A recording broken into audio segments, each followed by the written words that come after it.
So there is a couple in Australia, right, who own property. It's their dream home.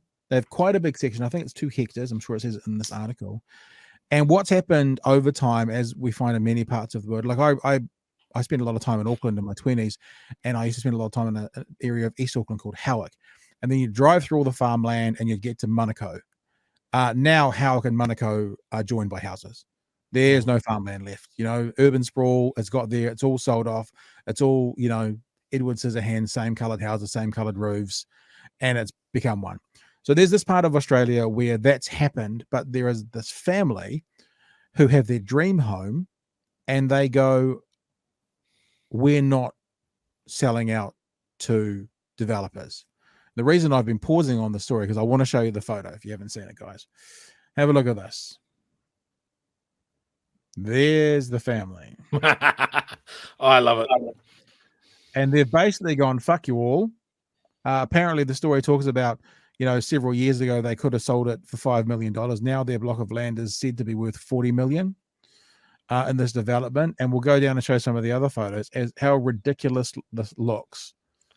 And amongst an urban sea of grey horrificness is this phallic, it's like bloody Shrek's dick pointing into the middle of these houses, going, we're just going to stay here and keep our little bit of land and keep our dream house, and the rest of you can fuck off. I mean, there you go. I would start planting so many trees. I would live in the middle of a forest. Yeah. That's what the big green thing kind of like throws me a bit. Like I imagine the water that they use to keep that green. I don't know why. I'd chuck animals and well, I wonder if there's local rules around animals there. But trees and that sort of thing. But like the being surrounded by that regimental greyness would be horrible, right?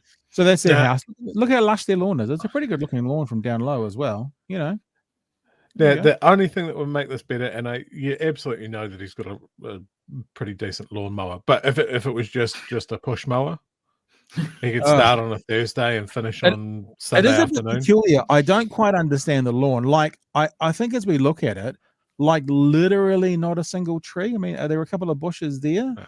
But it looks like literally not a single tree.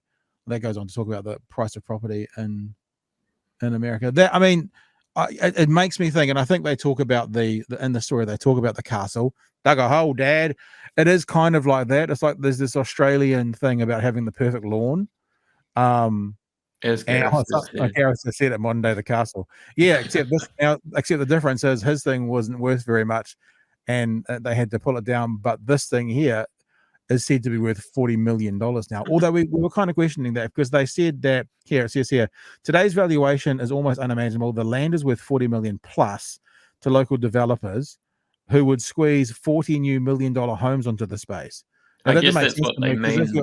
If you're selling $41 million homes, you're going to make $40 million. But if the land is worth $40 million, you'll lose. So but let's just say it's worth tens of millions of dollars. Yeah, I think they've extrapolated that 40 million plus to land developers from the fact that the houses would be $41 million houses. And I guess it's also, I know of some people, and I've heard of this before in America, and I've heard of it happening more around New Zealand, that if you want to sell your house, one of the things you can do is go see your neighbors. You go see your neighbors, and rather than selling like a 600 square meter property, if you can get 4 or 5 or 6 of your neighbors together and end up selling like 10,000 or 15,000 square meters, it doesn't just increase by the number of properties, it can double that as well. So if you have 6 houses, the price doesn't go up by 6-fold, it goes up by like 10 or 12-fold. And it's sort of what this is, because what happens is that bit of land becomes more valuable than the section equivalent beside it that's only the size of a house, because of what you can do with that bit of land. So actually, even though they've been, go fuck yourselves to the things, what they've probably done also is given themselves an investment that if and when they do sell it in a year or 2 or 5 or 10, it'll be worth exponentially what money they would have got for it back in 2012, whenever they were talking about being approached by it. So I just thought that's a nice little story to stick it to the man. I like it, even though it's some wanker's big phallic piece of wasted water. I do like that it is a big kind of fuck you to the sort of modern conformist subdivision, right? And you make you an saw interesting point, things like this. looking at their house, it's not like these. It's not like we're fighting for the little guy here.